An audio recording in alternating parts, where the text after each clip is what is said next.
அந்த இமேஜை வச்சுதான் அவங்க எமோஷனல் பிளாக்மெயில் பண்றாங்க. விதிவிலக்கே இல்லாம நம்ம பெண்கள் எல்லாருக்குமே டிராவல்லாம் ரொம்ப பிடிக்கும். அதை பத்தி நிறைய ரீல்ஸ் பார்ப்போம், Facebookல அதை பத்தி படிப்போம், ஃப்ரெண்ட்ஸ் கிட்ட நிறைய டிஸ்கஸ் பண்ணுவோம். சரி எல்லாம் படிக்கிறீங்க, எல்லாம் பாக்குறீங்க, வாங்கம்மா ஒரு 2 நாள் பக்கத்துல ஏதாவது ஊருக்கு ட்ரிப் போயிட்டு வரலாம் அப்படின்னு கூப்பிட்டோம்னா எல்லாருமே விலகிடுவாங்க. காரணம் என்னன்னு கேட்டா, என் ஹஸ்பண்ட் விட மாட்டாரு, எங்க மாமியார் விட மாட்டாங்க, என் பசங்க என்னை விட்டுட்டு இருக்க மாட்டாங்க, என் ஃபேமிலி என்னை விட்டுட்டு இருக்கவே இருக்காது அப்படின்னு நிறைய காரணம் சொல்லுவாங்க. உண்மையான காரணம் என்னன்னா, இந்த சர்க்கிள்ல இருந்து அவங்க வெளியே வந்து ஒரு ட்ரிப் போகும்போது இந்த ஃபேமிலிக்காக நான் ரொம்ப தியாகம் பண்றேன் அப்படிங்கிற ஒரு இமேஜ் உடஞ்சிரும். அந்த இமேஜ் தான் அவங்க கண்ட்ரோல்.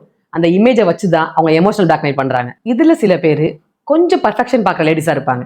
அவங்களுக்கு டெய்லி வீட்டு 2 தடவை கூட்டணும், 2 நாளைக்கு ஒரு வீடு துடைக்கணும், 2 நாள் வெளியே போயிட்டு வரதுக்காக வீடு கொஞ்சம் அப்படி இப்படி ஆச்சு, ஒரு பொருள் அங்கங்க இருந்துச்சுன்னா ஒன்னும் உயிரெல்லாம் போயிடாது. ஒரு சில பெண்களுக்கு உண்மையாலுமே அவங்க ட்ரீமை பர்சியூ பண்ணாம இருக்கிறதுக்கோ இல்ல அவங்க டிராவல் பண்ணாம இருக்கிறதுக்கோ அவங்க குடும்ப சூழ்நிலை காரணமா இருக்கலாம். ஆனா ஒரு சில பேருக்கு தான் இருக்கிறது ஒரு லைஃப், அதை நல்லா வாழணும், வாழ்க்கையை வாழ கத்துக்கணும்.